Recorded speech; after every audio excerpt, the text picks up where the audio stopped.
Hello and welcome to the Aquilas Principle, or how to 10x your profits and eliminate your competition. Do you ever feel like being in business is a lot like climbing a mountain? You know what I mean, it's all uphill and not a lot of fun. You can't find enough customers.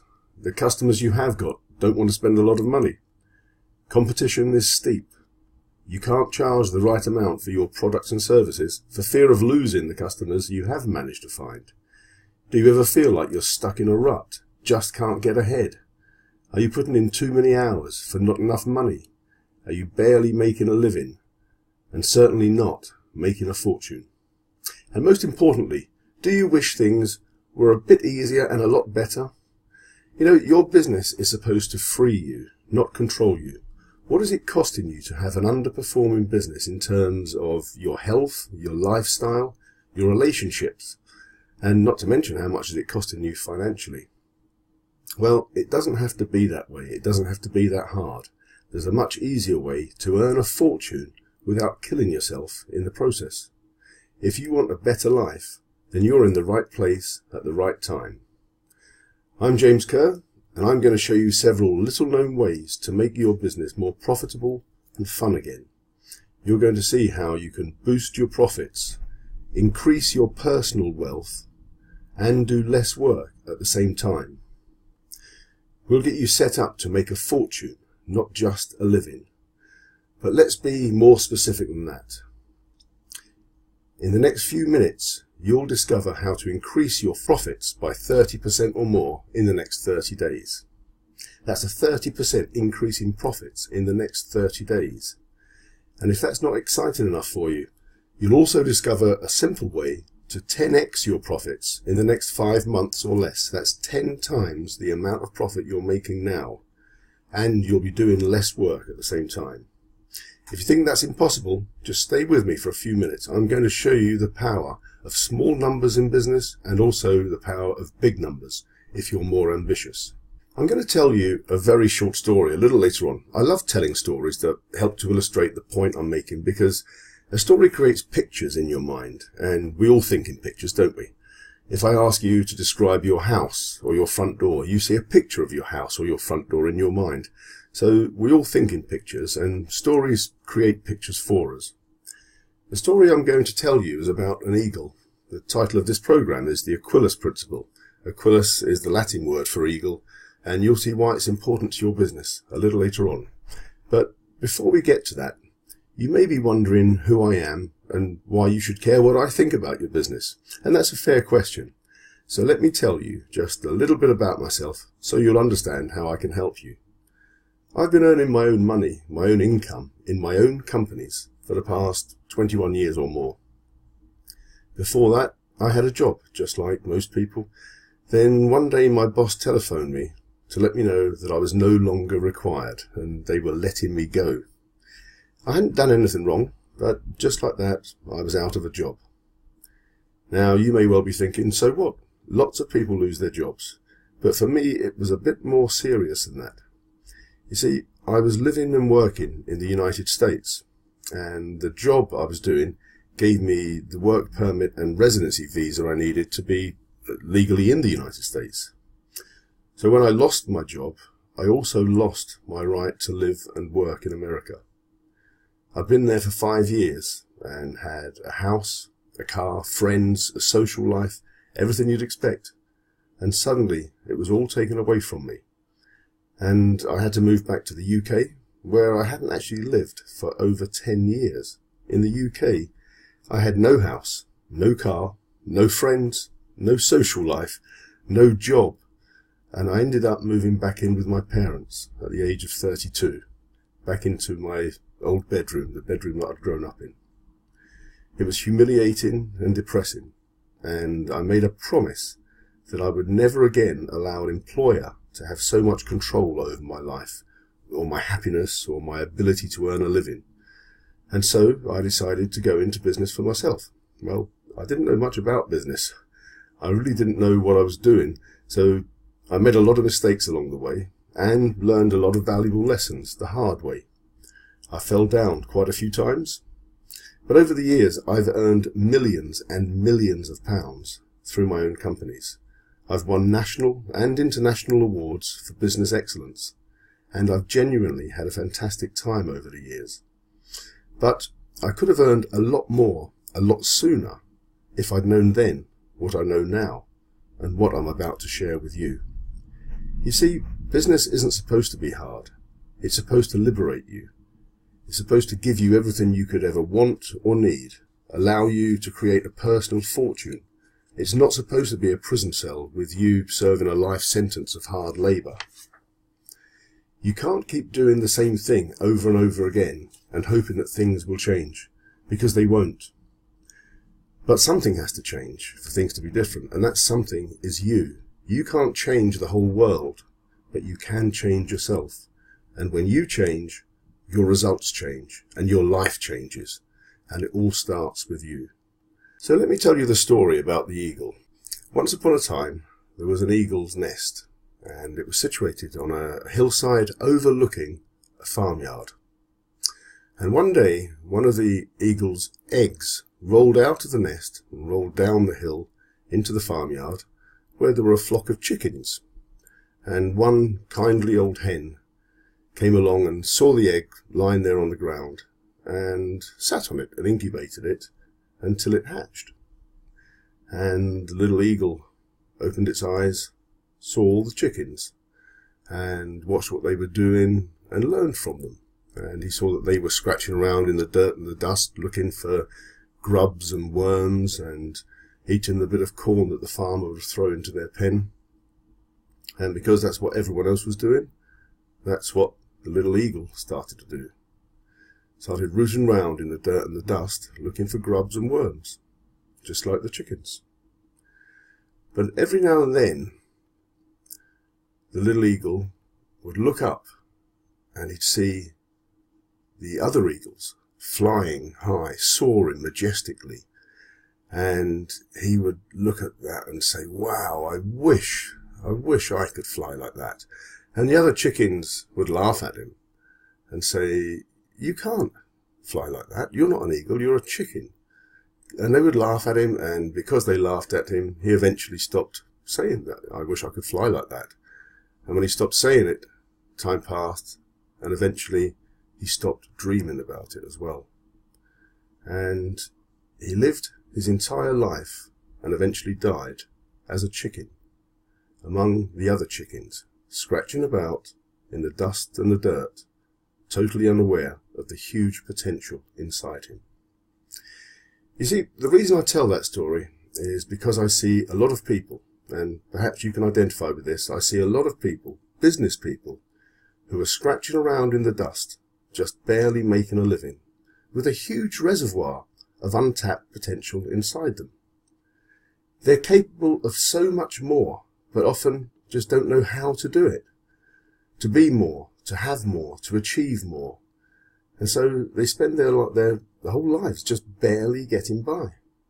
How much money do you think you've already lost over the years because you didn't know how to do things in a different way, in a better way? It could be hundreds of thousands, it could be millions. So let's look at how you can change that in the future. The first thing that has to change is your mindset. Why? Because we don't get the life or the income we deserve. We get the life or the income that we settle for. You have accepted some very limiting beliefs over the years, partly because of your environment, partly because of the people you hang around with, partly because of the results you've had up until now. Well, it's time to change some of those limiting beliefs and time to start thinking some different thoughts that will allow you to achieve much more, much more than you can imagine right now. I'm going to open your eyes to some proven ideas for making your business a spectacular success. So let's get started. We'll start by looking at the important small numbers in business and how tiny changes can have a dramatic impact on your profits. If I ask you how to increase your profits by 30%, what would you say? If you want to stop the video for 60 seconds or so and just think about it, that's fine. Just go ahead and come back to me when you've got some ideas. So you want to increase your profits by 30%. How would you go about doing that? Okay, let me show you the power of small numbers and how they can boost your profits. Let's assume we have a company with a turnover of $100. So you've got a turnover of $100 and your costs are $90. So you've made a profit of $10. You've got 10% profit. That's not uncommon. Now these numbers, the turnover is $100 just to make this easy to understand and easy to view. But this could be $100,000, $500,000, $1 million. It's the same idea behind it. So I want to increase my profits by 30%. Now, most business owners will immediately say that they need to get more customers to buy more products to increase the bottom line. They think that if they get 30% more customers, then the profit will follow automatically. The problem is that increasing sales by 30% is a huge undertaking. You'll have to spend a lot more on advertising, scale up your production levels, potentially employ more staff, buy additional vehicles, perhaps larger premises. And it all costs a lot of money and it all takes a lot of time to implement.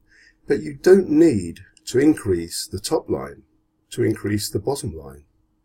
Let me show you a very simple and cost-free way to achieve the same results without those additional headaches. This is thinking outside the box. Your turnover is $100. Your cost is $90. So you have $10 of profit. We're going to increase that by 30%. So 30% of $10 is $3 extra that we need to make to achieve our goal. So step one, and this is what most people are mortally afraid of. We're going to increase our price by just 1%. That's all, just 1%. Why 1%? Well, it's a tiny amount. Your customers won't care or even notice, so why not? But by increasing our price by 1%, that takes our turnover now to $101. It was $100, now we've got $101 in turnover, just by increasing our price by 1%. Step two, we're going to motivate our sales team or improve our advertising with a view to increasing the sales by just 1%. Again, it's just a tiny increase. You're not trying to get 30% increase in sales, just 1% increase in sales. So now your turnover is $102. So we've got $90 in costs. But what we're going to do now is reduce our costs again by just 1%. This is 1%, 1%, 1%. We're going to increase the price by 1%, increase our sales by 1%. And now we're going to reduce our costs. We're going to bring in some efficiency measures. We're going to renegotiate with our suppliers. We may be able to reduce the amount that we have to pay, maybe by buying in bulk or maybe by renegotiating on delivery costs, that sort of thing. And we're going to reduce our costs by 1%. So now our costs are $89, but our turnover is $102. That gives us $13 profit, which means that we now have a 30% increase in our profits. Did you see how simple that was? That's just 1%, 1%, and 1%. It hasn't cost you a penny, and you've increased your profits by 30%. How would your business change if you could increase your profits by 30%? That's the power of small numbers that directly impact your bottom line profits. It's incredible. And it's all about thinking differently, not about going for big changes, not about increasing turnover massively, but just about tiny little changes, just 1%, 1%, 1%, and that could add up to a 30% increase in profits. Not turnover, profits. What do you think would happen if you did 2%, 2%, 2%? Or 5%, 5%, 5%? Okay, let's take this a little further. What do most business owners do when they want to increase sales? And we see this every single day on the TV, in the newspapers, on the radio. They have a sale, they offer a discount, they reduce their prices, and that's a slippery slope to oblivion. Let's look at what actually happens to their profits when they offer a discount. You see, here we have a base price of $80. That's our cost. $20 profit. So we've got $100 product that's selling for $100. $80 is the cost. $20 is our profit. Now, we offer a 10% discount, and most businesses would think, well, you know what, we can absorb a 10% discount. We can absorb 10%. But the truth is that 10% isn't 10%. It's actually 50% of your profit. Do you see what's happened? We've offered a 10% discount, but that's on the whole price, on the whole 100. So we've taken $10 off, but our costs are still the same. Now we've gone from $20 profit to $10. We've halved our profits. We've reduced our profit by 50%. Now, contrarily, if you look at the last slide there, if we decided to do a 10% increase, and again, people are mortally afraid of raising their prices. They think that'll put them out of business. Believe me, the market will tell you what price it will support, and price is not the defining principle for most people when they buy something.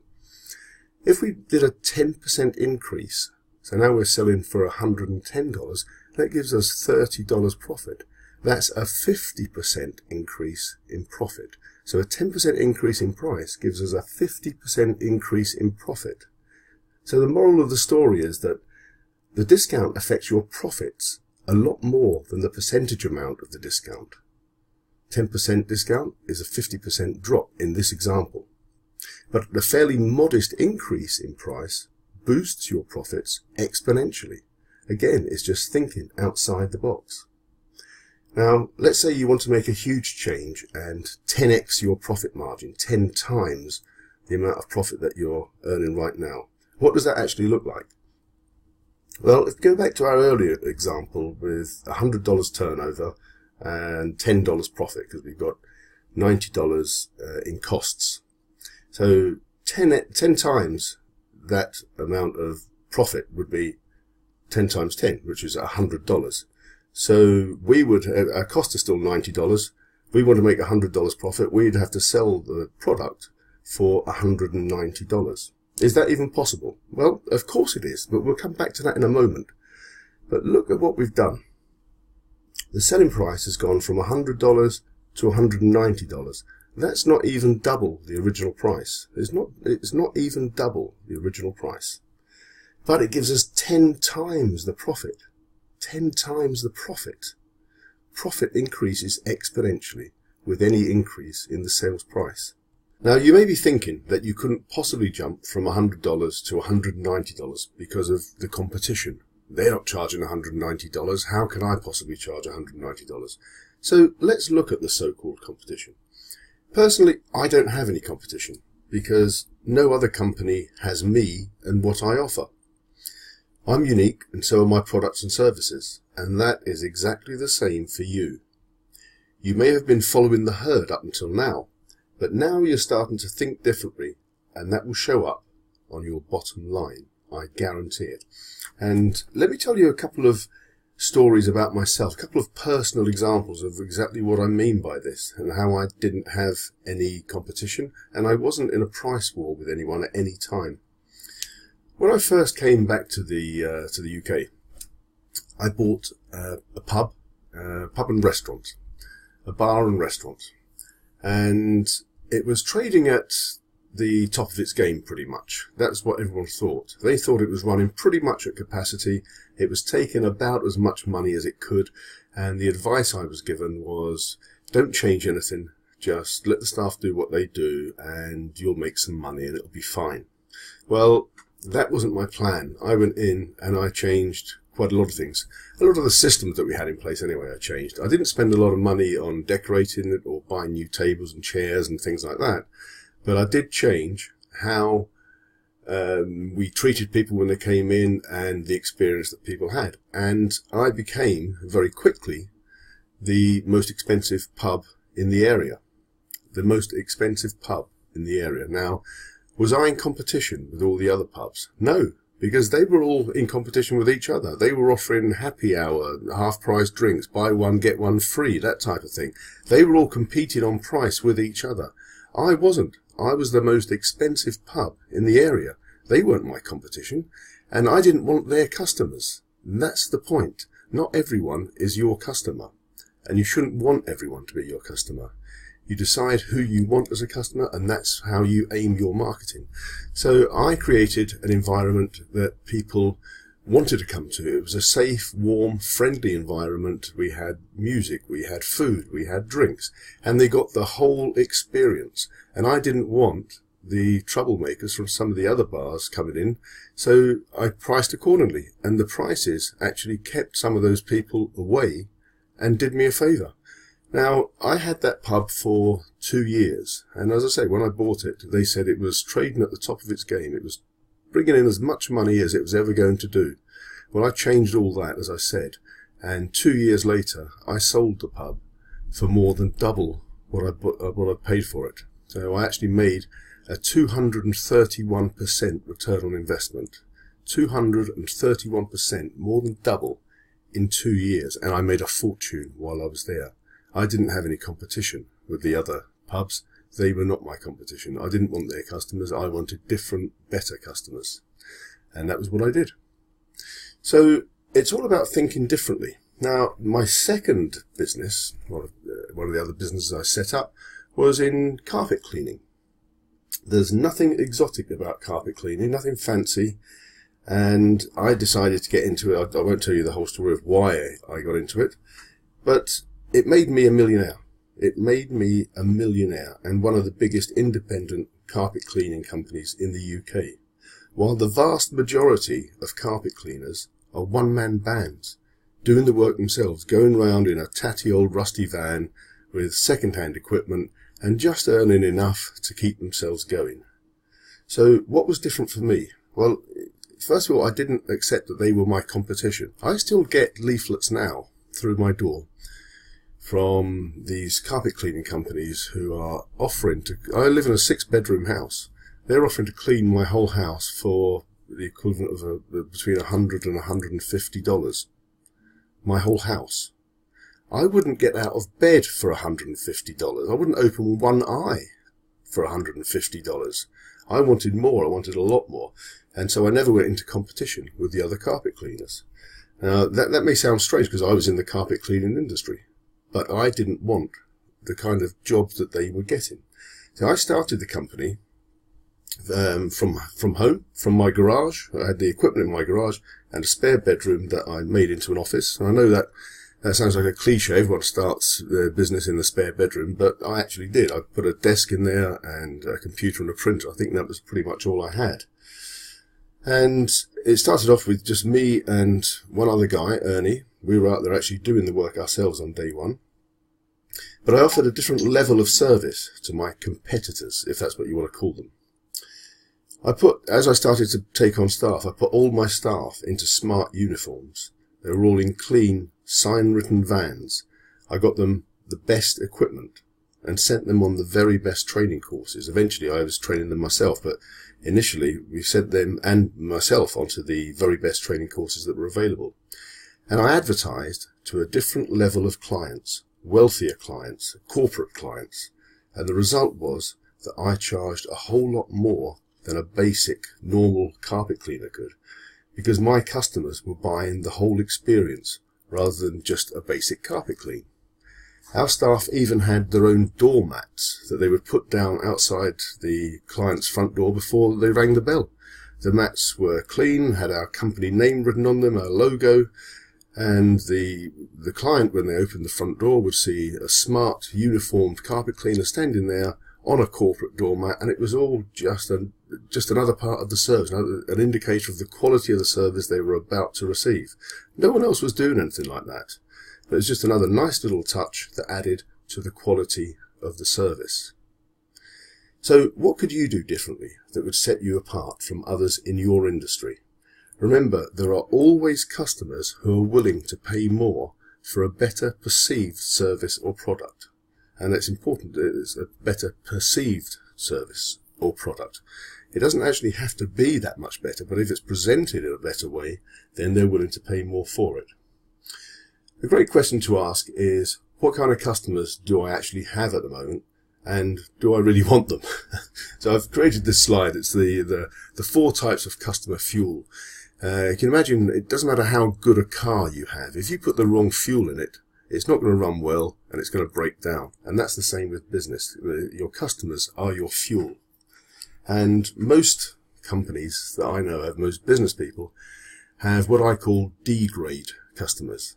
They're very low profit and high maintenance. So they're a drain on your time, they're a drain on your resources, they're constantly in touch, you're having to email them or deal with them on the phone, and they're not spending a lot of money. They're a pain in the backside. One level up from there are the C-grade customers. Now, these are still low profit. You're not making a lot of money from them, but they're low maintenance. So they're not such a drain on resources. You're not making a lot, but you're not having to put a lot of effort into them either. So they're slightly better. Then we get on to the B grade. Now, these are medium profit. They're spending a bit of money with you, but they're high maintenance. So they're a bit of a pain. Well, they're still better than the D grade and the C grade. You're making some money, but you've got to put some effort into them as well. And then you get the customers that you actually want. These are the A grade customers. They're high profit and low maintenance. They're spending a nice chunk of money with you, and you're not having to put a lot of care and attention into them. They get on with it themselves. These are the customers that you want. If you have a lot of the D and C grade customers at the moment, I would almost advise you to make a list of them and mail all their details to one of your competitors. Let them deal with them, because they will put you out of business. Instead, aim for the A and the B grade, and you will have a different business, a different experience, and you won't believe how much it will change your business. If you're still under the impression that you need to compete with the other people in your industry, particularly on price and things like that, then just consider this. If you want to buy a vacuum cleaner, you can go to a store and pay less than $50 for one. Or you can buy a top-of-the-range Dyson vacuum cleaner for over $500, 10 times the price. 10 times the price. Now, both of those companies are in the business of manufacturing and selling vacuum cleaners. But are they in competition with each other? No, because they're not going for the same database of customers. They're not after that same customer base. They're going for completely different levels within that industry. Are they in competition? The one that sells for $50 or the one that sells for $500? No way. They're in the same industry, but they're aiming at different customers. If you want to buy a car, you can get a decent second-hand Ford for what? For a couple of $1,000? Or you can buy a Ferrari for $1 million plus. Ford and Ferrari are both in the car industry. But are they in competition? No way. This is crucial to understand. If you can differentiate yourself and your products or services, you will make a fortune, not just a living. Now, before you leave this video, take a couple of minutes and grab a pen and a notepad and write down what you have learned and what you want to take away with you. The simple process of writing your insights down will help to anchor them in your mind and will definitely make it easier for you to implement them in your business. Decide what you're going to start doing in your business to make it more profitable and more fun. And while you're thinking of the things you want to start doing, make a second list of the things you will stop doing, those things that are not helping your business. Doing this will free up some of your time and resources for implementing the things that are going to improve your business and your life. Remember, the choice is yours. You can choose to live your life with the chickens, scratching around in the dirt and the dust for a few crumbs. Or you can choose to soar with the eagles. I hope you choose to soar with the eagles. I hope you found this useful, and I look forward to speaking to you again soon. In the meantime, here's to your success. Bye for now.